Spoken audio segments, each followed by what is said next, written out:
Bismillahirrahmanirrahim. Assalamualaikum warahmatullahi wabarakatuh. Alhamdulillah. Allahumma sholli wa sallim wa barik ala Muhammad wa ala alihi wa sahbihi ajma'in. Kita masuk sekarang perukian ke-11. Kita membahas perencanaan dermaga rakyat. Dalam perencanaan ini berbasis rest area di Posowa. Posowa, Bone, Sopen, Wajo. Kasar, salah Pak. Nah, ini perencanaan dermaga tentunya bisa menjadi salah satu rujukan dalam perhitungan atau tugas besarnya pelabuhannya. Ada tugas besarnya.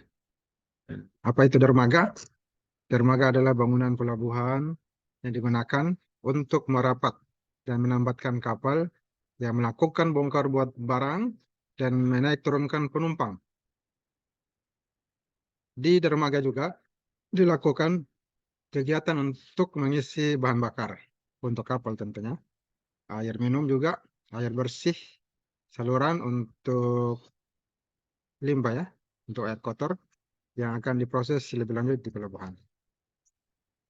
Nah, pemilihan tipe dermaga ini dipengaruhi oleh kebutuhan yang akan dilayani. Ukuran kapal berpengaruh juga pada pemilihan tipe dermaga, arah gelombang dan angin, kondisi topografi, dan tanah dasar laut, dan tinjauan ekonomi untuk mendapatkan bangunan yang paling ekonomis. Ini dermaga kapal ikan. Banyaknya kapal ikan. Kapal digunakan mencari ikan, menangkap ikan. Kalau kita di Tanjungnya ada dikenal TPI dulu, tempat pelelangan ikan. Hanya kapalnya kecil-kecil. Dalam perencanaan dermaga ada 5 ini yang dilakukan. Yang pertama ya merencanakan alur pelayaran, melihat alur pelayaran, kemudian kaitan dengan ukuran dermaga. Nah, ukuran dermaga. Setelah itu perhitungan konstruksinya. Tempat fasilitas dermaga. Ya, kemudian yang kelima gambar profil dermaganya. Dari alur pelayaran, ukuran dermaga, hitungan konstruksi, fasilitas dermaga, gambar profil dermaga. Jika kamu lengkap, tugas besarnya itu yang dikerjakan sama ini. Walaupun kelihatannya tidak semua. Kalau 5 ini ya perencanaan dermaga. Dan pelayarannya, ada ukuran dermaganya, ada perhitungan konstruksinya, ada fasilitas dermaga, dan gambar profil dermaga. Nah, alur pelayaran itu berfungsi sebagai jalan masuk keluar. Ya. Jalan masuk dan jalan keluar kapal dari dan menuju dermaga. Penentuan dimensi alur pelayaran meliputi kedalaman dan lebar alur pelayaran. Lebar alur pelayaran. Pada perencanaan dermaga, lebar alur yang dirancang itu adalah untuk 2 jalur kapal. Lebar alur pelayaran untuk kapal yang bersimpangan digunakan minimal 3-4 lebar kapal. Pada perencanaan alur ini diambil lebar alur untuk 2 jalur. 7,6 kali 16,5 sama dengan 125,4 meter. Ukuran dermaga. Ini didapatkan dari menghitung besarnya panjang dermaga dan lebarnya. Panjang dan lebar dermaga. Panjang dermaga dipengaruhi oleh panjang kapal yang akan berlabuh dan banyaknya kapal yang direncanakan untuk berlabuh di dermaga tersebut. Sedangkan hal-hal yang mempengaruhi lebar dermaga disesuaikan dengan kebutuhan ruang untuk bongkar muat tersebut. Panjang dermaga. Nah, bagaimana panjang dermaga? Nah, untuk menentukannya digunakan persamaan LP sama dengan N LOA tambah N kurang 1 kali 15 tambah 2 kali 25. LOA ini panjang kapal, ada 98 meter ini kapal yang ada. Kemudian N jumlah kapal rencana itu 2 buah. Nah, dan LP maka didapatkanlah 261 meter. Diambil dibulatkan ke 265 meter. Nah, panjang dermaga sesungguhnya di lapangan 240 meter. Tetapi berdasarkan hitungan diperoleh 265 meter. Jadi panjang dermaga yang direncanakan tetap sepanjang 265 meter. Untuk lebar dermaga direncanakan 35 meter dengan lebar span untuk gantry crane 16 meter. Tipe gantry crane yang digunakan itu rubber tire gantry, yaitu tipe gantry yang menggunakan roda untuk berpindah tempat. Ini gambarnya. 265 meter panjangnya. 3 kali 35 ya, lebarnya. Menurut dermaga ada gantry crane di sini. Elevasi dermaga. Kita lihat ini tinggi muka airnya. Elevasi hasil perhitungan pasang surut HHWL. Ditambah lagi gelombang yang terjadi akibat angin. 0,42 meter dan tinggi jagaannya W 0,5 meter. Dari hasil perhitungan didapat elevasi dermaga 4 meter. Ya, tinggal ditambah saja ini. Kemudian gaya-gaya bekerja pada dermaga, ada gaya benturan kapal. Nah, dalam perencanaan dianggap bahwa benturan maksimum terjadi apabila kapal bermuatan penuh menghantam dermaga dengan surut 10 derajat terhadap sisi depan dermaga. Rumusnya ini mulai ada energi kinetik yang timbul akibat benturan kapal. Ada gaya akibat angin. Sesuai dengan letak dermaga, angin maksimum berhembus dari arah lebar kapal, dari buritan. Ini rumusnya RW, gaya akibat angin. Didapatkanlah RW itu 3049,679 kilo. Kemudian gaya akibat arus. Nah, ini besarnya gaya yang ditimbulkan arus ditentukan oleh persamaan RF. Nih, RF sudah. Mana RF ini, R adalah gaya akibat arus. Kemudian ini perhitungan konstruksi. Aha, dihitung konstruksinya. Karena dibangun bangunan dermaga, tidak ada bangunannya, ada konstruksinya. Ini balok precast. Beban yang bekerja ini bahan yang bekerja pada balok keseluruhan. Ini menggunakan metode cross. Yang paling cepat itu metode matrix. Ya, metode cross. Menggunakan aplikasi SAP 2000. Ini dihitung beban-beban yang ada pada balok. Hitungan momennya. Nah, ini perhitungannya bisa kita lihat. Ada beban titik P dan beban terbagi rata Q. Ini L panjang baloknya. Ya. Ini ada A dan B. Bidang momennya ini yang terjadi gambarnya. Ini rumus menjadi momen. Kemudian didapatkanlah hasil perhitungannya. Momen pengangkatan balok. Titik B1, B2, B3, B4, dan B5.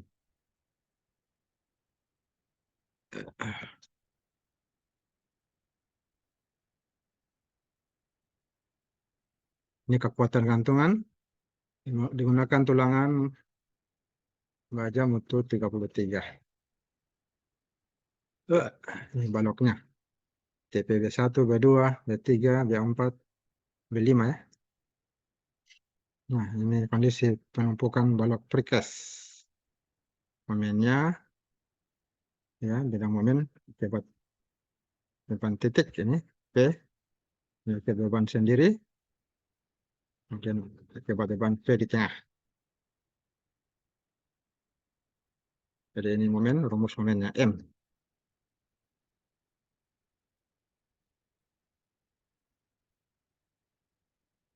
Ini masih menghitung momen penumpukan, mendapatkan M, ya, bidang M. Ini menggunakan metode cross. Sudah dapat ya, perhitungan begini. Analisa struktur. Dulu mekanika bahan, analisa struktur, dia menghitung. Jadi tinggal dihitung, ada rumusnya, masukkan data, selesai perhitungan. Orang bilang susah menghitung. Tapi kalau ada rumusnya, tinggal kalau rumusnya tepat, masukkan data, selesai. Hitungannya bisa selesai. Apalagi sudah dimasukkan di Excel, tinggal ganti data saja selesai. Nah, ini perhitungannya. TD cross.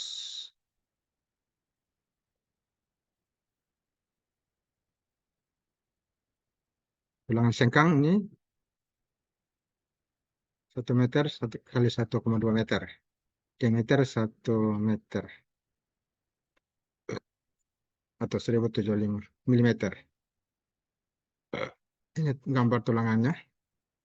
Jadi dimensi baloknya 1000 meter ke 1500 atau 10 apa 1000 mili ini 100 cm ya, 100 cm 150 cm 10 meter kali 15 meter. Nah, ini bisa dikonversi ya, ke meter 10 meter 10 kali 15 meter.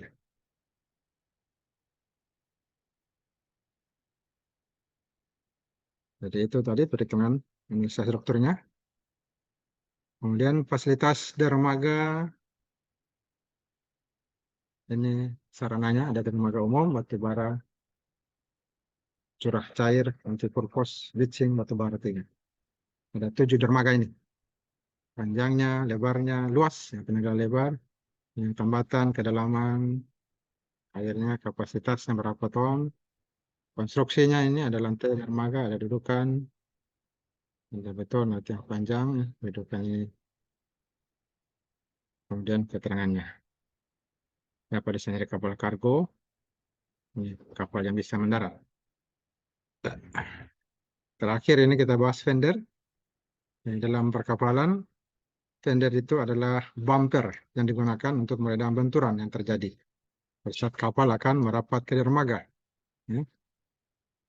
Nah, jadi saat ditambatkan, tergoyang oleh gelombang atau arus terjadi pelabuhan. Nah, untuk mampu melakukan peredaman, fender biasanya memiliki daya serap energi yang tinggi dan gaya reaksi yang rendah. Fender umumnya terbuat dari karet, busa elastomer, atau plastik. Jenis fender yang digunakan ini tergantung pada banyak variabel, ukuran dan berat kapal. Ini sudah dipelajari sebelumnya tentang fender. Nah, di sini ada contoh fender ini, seperti yang ada di Pelabuhan Tilong ya. Ini fendernya. Mengurangi benturan kapal ke dermaga. Pasanglah fender. Juga sudah pelajari sebelumnya. Bolar. Ini pondasi tiang pancangnya sampai ke laut, ke dasar lautan. Nah, ini desainnya. Ini kapal pelabuhan ya. Jadi diibaratkan kapal Tilong Kabilah. Jadi dia kapal Tilong Kabilah di Tanjung. Perencanaannya sampai gambar detailnya bagaimana kalau sudah jadi. Ini dermaganya. Ini ilustrasi kapal yang berlabuh. Nah, ini dari beberapa sisi dilihat.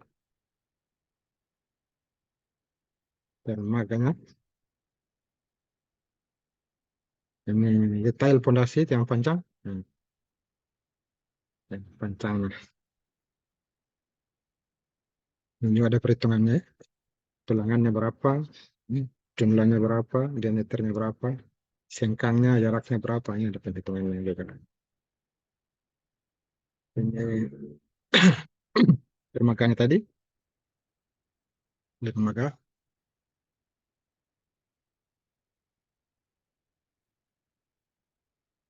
Ini tiang pancangnya.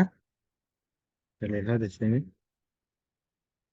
Ada dermaga ini. Tiang pancangnya tergantung daripada tanah dasarnya. Ada yang kelihatannya dekat dan kelihatan tinggi. Dan tinggi tergantung dekat tanah dasarnya. Selesai materi kita pada kesempatan kali ini. Kemudian kita tutup ya dengan materi eh, pengembangan karakter. Bagaimana karakter Anda? Apakah sudah sama dengan Nabi Ibrahim alaihissalam? Nah, ini kita arahkan tujuan pendidikan kita di samping menguasai ilmu teknik, jadi teknokrat, engineering juga bisa menjadi orang beriman bertakwa ya, akhlak mulia, di samping kreatif, kompeten, cinta Indonesia, dan Pancasila. Ini tujuan pendidikan tinggi. Nah, agar bisa tercapai generasi emas nanti 2050.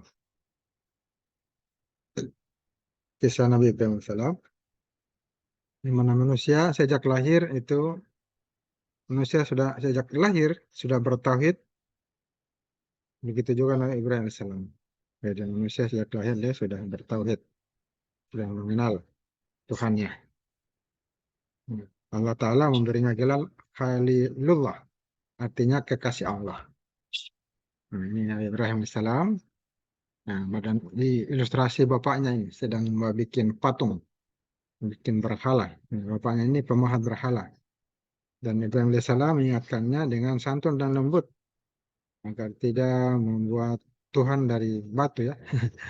Ini dibuat dari batu Tuhan. Nah, Ibrahim ini anak yang pemberani, hanya takut kepada Allah.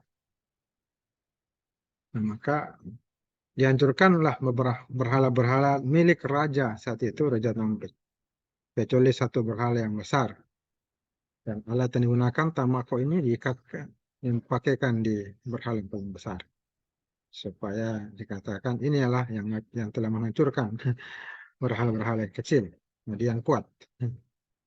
Nah, namun Raja Namrud ya, melihat hanya Ibrahim ini yang kemungkinan melakukannya. Maka tangkap Ibrahim. Pemuda itu telah menghancurkan Tuhan-Tuhan kita. Yang Tuhannya dari patung tadi berhala. Nah, setelah Ibrahim alaihissalam ditangkap, nah, Ibrahim alaihissalam menjawab tuduhan Namrud. Nah, coba tanyakan saja pada berhala yang paling besar. Dia kan Tuhan. Dia kan lebih tahu. Dia yang membawa kapak itu. Ada kapak di lehernya. Harusnya dia tahu kalau memang dia Tuhan. Nah, gitu. Tapi ternyata tidak bisa. Nah, ini menunjukkan secara argumentasi Nabi Ibrahim menang dalam diskusi. Tapi namanya orang kalau ingkar, ya, tetap saja kebenaran tidak diterima oleh orang yang baik yang dihukum. Ini yang terjadi pada Nabi Ibrahim alaihissalam. Ya, kemudian diikat dan dibakar selama 40 hari. 40 hari 40 malam berarti dibakar. Nah, selama dibakar Nabi Ibrahim alaihissalam berdoa, Hasbunallah wa ni'mal wakil, ni'mal maula wa ni'man nasir. Allah Ta'ala menjadikan api yang panas menjadi dingin dan sejuk. Saya selalu berpikir, cukuplah Allah memberikan nikmat ya. Ni'mal maula wa ni'man nasir. Nikmat pertolongan. Nabi Ibrahim alaihissalam selamat dan kembali berdakwah. Mengajak anak dan keluarganya selalu memuliakan tamu dan mendirikan sholat. Dan Allah Ta'ala membinasakan Raja Namrud yang kejam dengan nyamuk yang masuk ke dalam hidungnya. Jadi binasalah Raja Namrud. Allah Ta'ala mendatangkan banyak nyamuk untuk menyerang pasukan Raja Namrud. Raja Namrud dan pasukannya melawan nyamuk yang kecil. Dan mereka binasa. Hanya oleh nyamuk kecil. Nah, inilah pelajaran yang bisa kita ambil. Apa karakter yang kita bisa ambil. Apakah sudah menjadi karakter kita dalam kehidupan kita. Itu harus selalu berkata santun dan lemah lembut pada orang tua. Nah, itu apakah kita sudah begitu karakter kita? Tidak takut gelap dan pemberani. Kalau malam tidak takut ke WC. Apakah kita sudah berani? Kita masih penakut. Nah, kemudian harus memuliakan tamu.